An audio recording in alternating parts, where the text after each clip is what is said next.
The first serious test of the Cold War. Germany was split into 4 parts: France, the United States, Britain, and Russia. Tensions were caused by the Western powers merging to introduce a new currency, the German mark. The Soviets had responded by blocking all road, rail, and water links between Berlin and Western Germany, due to the Soviets thinking that Western economic measures had violated previous wartime agreements.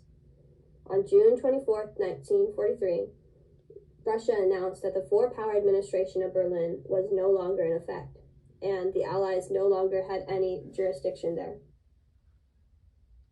The Americans and British responded with an airlift which kept the city's inhabitants alive. The airlift delivered food and supplies for 11 months. The Soviet leadership ended the blockade in May 1949, but the airlift continued until September. This resulted in the US, British, and French zones becoming the Federal Republic of Germany, or West Germany, and their capital being Bonn.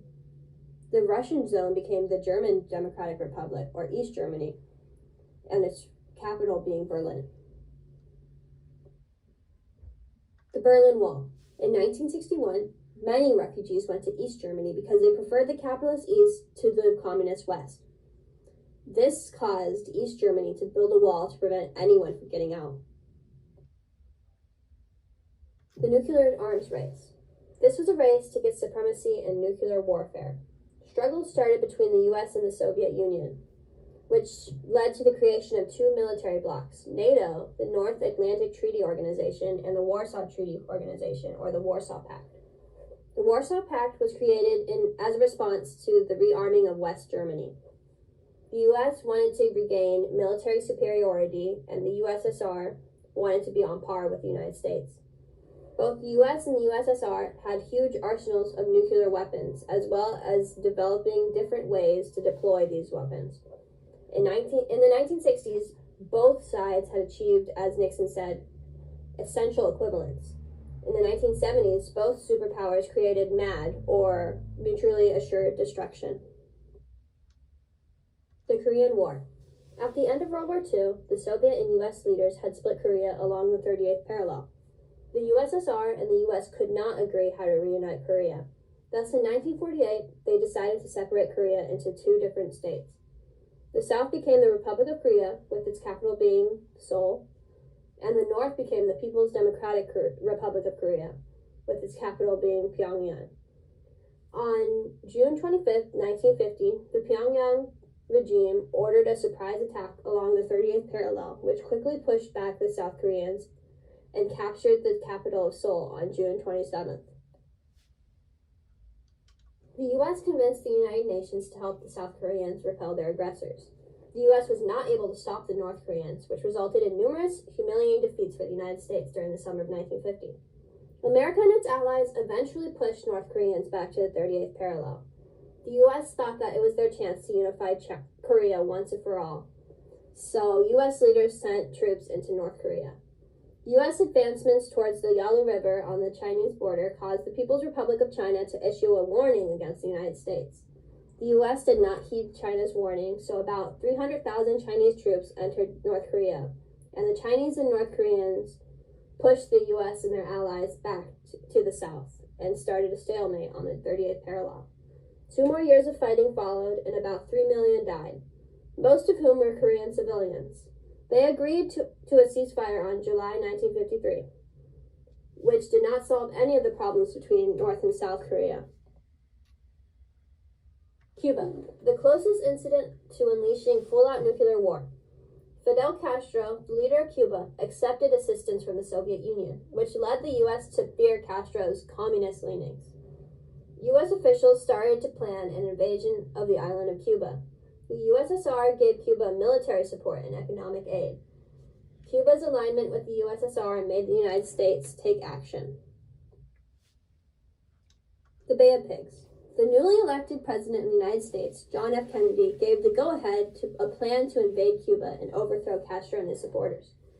On April 1961, a force of 1,500 anti-Castro Cubans, trained, armed, and transported by the CIA, landed in Cuba at the Bay of Pigs. The promised American air support failed to arrive, and the invasion was ultimately a failure.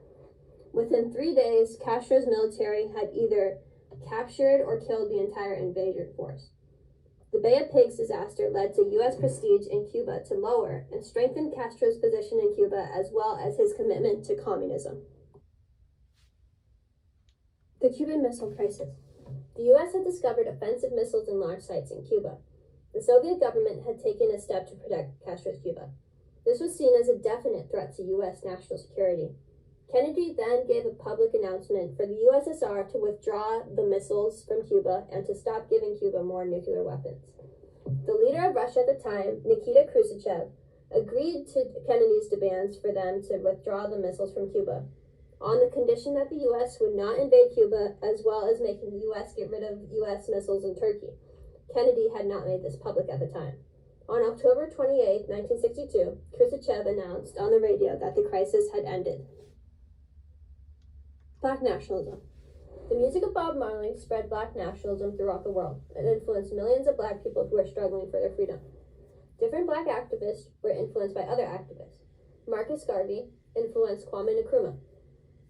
Dr. Martin Luther King Jr. was influenced by Mohandas Gandhi and used his examples of passive non-aggressive movements in India to win equality and independence for African Americans in the United States. The Civil Rights Movement. The Soviet Union used the conditions of how African Americans were treated to expose the weaknesses of the capitalist system. The U.S. used segregation to separate white Americans and African Americans. African Americans faced segregation, the loss of voting rights, widespread discrimination, and extra-legal violence in the southern states. African Americans faced less discrimination in the northern U.S. states. Brown v. Board of Education made segregation in schools illegal. Through the Civil Rights Movement, African Americans had brought down segregation and impediments to voting. The Marshall Plan, a 4-year program to rebuild Europe after World War II. The U.S. gave $13 billion across 16 European countries. This money allowed Western European governments to encourage economic growth and recover from the devastation of the war. This economic help led to the standard of living to increase as well as consumerism. The space race. On October 4, 1957, the Soviets launched the first satellite, Sputnik. In April 1961, the Soviets rocketed cosmonaut Yuri Gagarin into space, where he became the first man to orbit the Earth. The U.S. launched the satellite Explorer 1 and sent John Glenn to orbit in 1962. The National Aeronautics and Space Administration, or NASA, had the task of landing a man on the moon. On July 20th, 1969, Apollo 11 became the first spaceship to land on the moon, and the United States became the first country to land on the moon. The moon landing reassured U.S. citizens of their world status. Consumerism. The Soviet Union could not compete with the U.S. on the grounds of material wealth, leisure, and consumer goods. In the kitchen debate, Nixon debated with Khrushchev, and Nixon's main point was that the United States treated their housewives better, as well as giving women more opportunities to live in a comfortable home, with the use of directly installed appliances, which showed American superiority. Contrasting social and economic differences between Eastern and Western Europe after World War II showed the different lifestyles which emerged in Europe during the Cold War. Francis de Gaulle. De Gaulle wanted to make France a world power.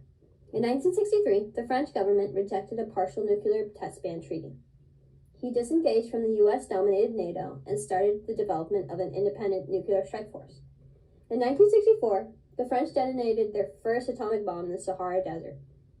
In 1968, the French military put together a nuclear delivery system consisting of long-range bombers and land and submarine-based missiles. The Force de Frappe, nuclear strike force, failed to convince Europeans to leave the protective folds of the United States. When de Gaulle left office in 1969, his grand design for France and Europe had almost completely disappeared. Yugoslavia. The first opposition within the communist world started in Yugoslavia, where a post-war communist regime came to power without the help of the Soviet Union. Josip Broz, or Marshal Tito, ruled the Federation of Yugoslavia from 1945 until he died in 1980. In 1948, Stalin expelled Yugoslavia from the Soviet bloc.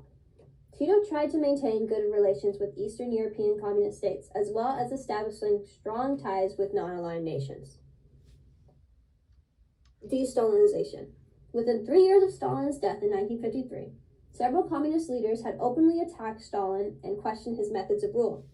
Nikita Khrushchev, Stalin's successor, implemented a policy of de-Stalinization, the end of the rule of terror, as well as the partial liberalization of Soviet society.